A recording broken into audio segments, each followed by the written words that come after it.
Second le retour d'Ansu Fati se précise, Flick est impatient. Ansu Fati pourrait bientôt retrouver les feuilles de match du Barça, au grand bonheur de son entraîneur.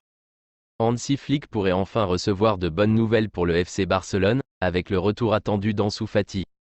L'attaquant de 21 ans, en phase finale de convalescence après une blessure à la plante du pied droit subie lors d'un entraînement le 23 juillet, pourrait être prêt pour le match contre Gérone le dimanche 15 septembre, comme le révèle Mundo Deportivo.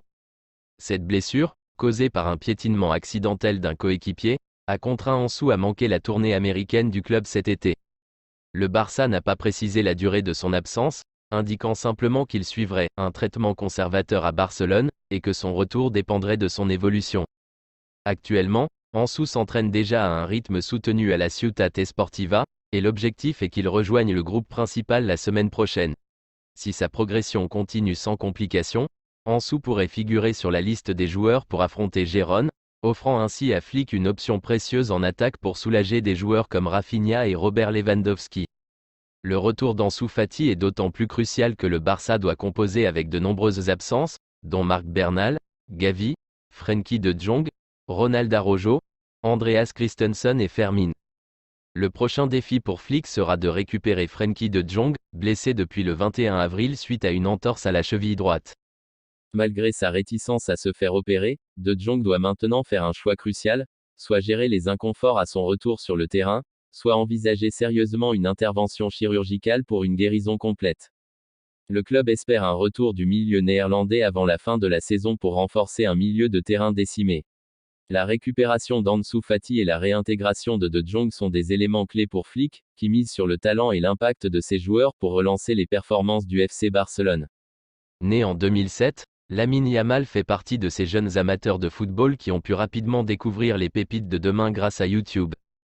Durant sa formation à la Masia, il s'est connecté à de nombreuses reprises sur la plateforme pour découvrir les compilations de ce qu'on appelle « phénomènes », alors qu'il héritera quelques années plus tard de ce même surnom.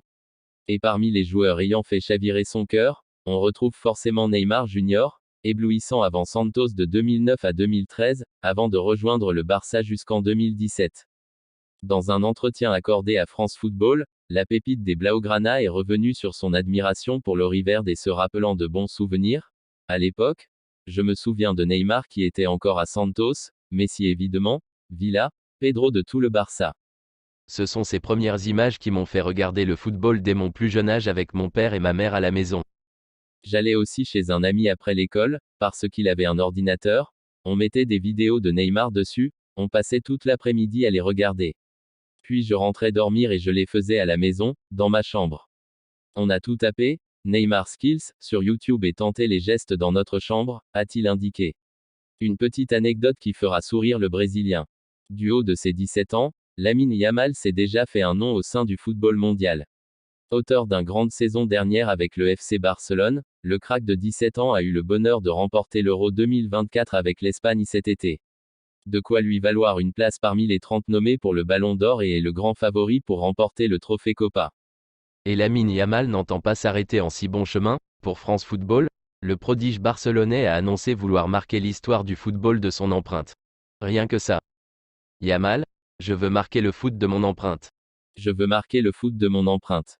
Faire partie des 30 finalistes du Ballon d'Or et être à 17 ans l'un des principaux candidats au trophée Copa est un rêve, a-t-il confié. Je suis le plus jeune de l'histoire à y parvenir et cela me motive encore plus. Je suis ravi de battre des records.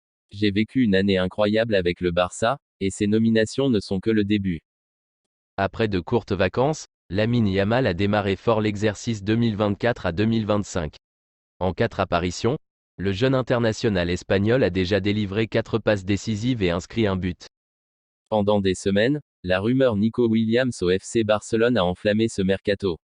Mais finalement, l'ailier espagnol, vainqueur de l'Euro avec la Rora, est resté à l'Athletic Bilbao.